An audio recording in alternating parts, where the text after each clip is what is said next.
On Turning 10 by Billy Collins. The whole idea of it makes me feel like I'm coming down with something worse than any stomachache, or the headaches I get from reading in bad light. A kind of measles of the spirit, a mumps of the psyche, a disfiguring chickenpox of the soul. You tell me it is too early to be looking back, but that is because you've forgotten the perfect simplicity of being one, and the beautiful complexity introduced by two. But I can lie on my bed and remember every digit. At 4, I was an Arabian wizard. I could make myself invisible by drinking a glass of milk a certain way. At 7, I was a soldier. At 9, a prince. But now, I am mostly at the window, watching the late afternoon light.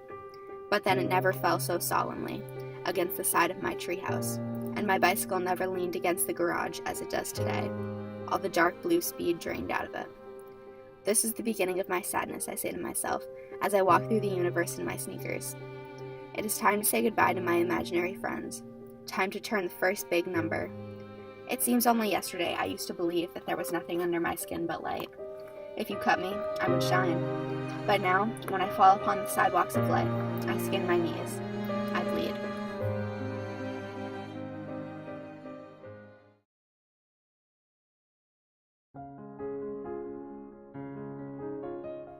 The art of losing isn't hard to master.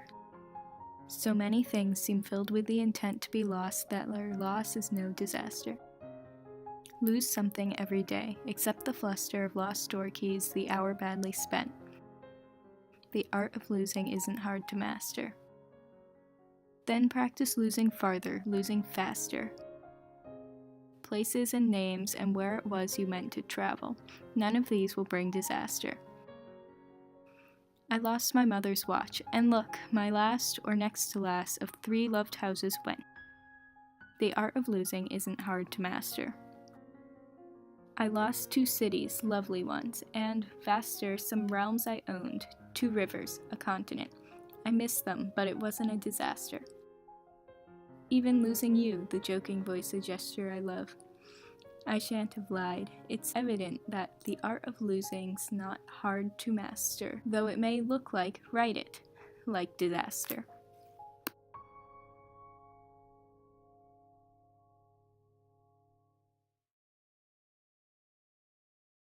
Traveling through the dark, I found a deer dead on the edge of Wilson River Road.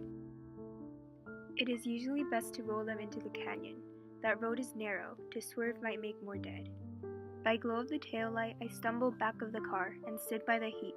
A doe, a recent killing. She had stiffened already, almost cold. I dragged her off. She was large in the belly. My fingers touching her side brought me the reason. Her side was warm. Her fawn lay there waiting, alive, still, never to be born. Beside that mountain road, I hesitated. The car aimed ahead its lowered parking lights. Under the hood purred the steady engine.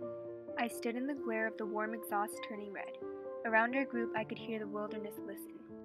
I thought hard for us all, my only swerving, then pushed her over the edge into the river.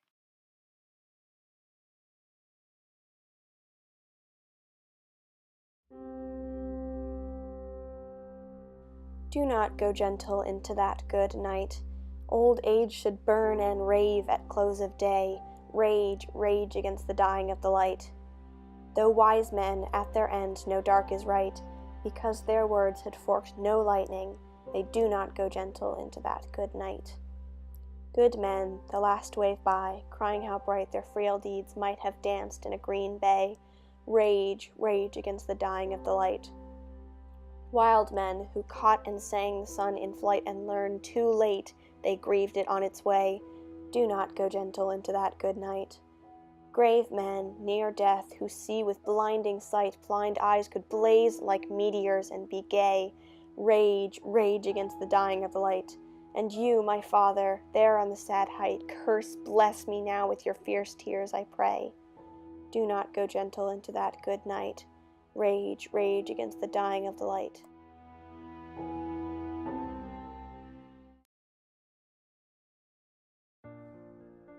Everything's looted, betrayed, and traded. Black Death's wings overhead. Everything's eaten by a hunger unsated. So why does the light shine ahead? By day, a mysterious wood near the town breathes out a cherry perfume. By night, on July's sky, deep and transparent, new constellations are thrown. And something miraculous will come, close to the darkness and ruin. Something no one has known, though we've longed for it since we were children.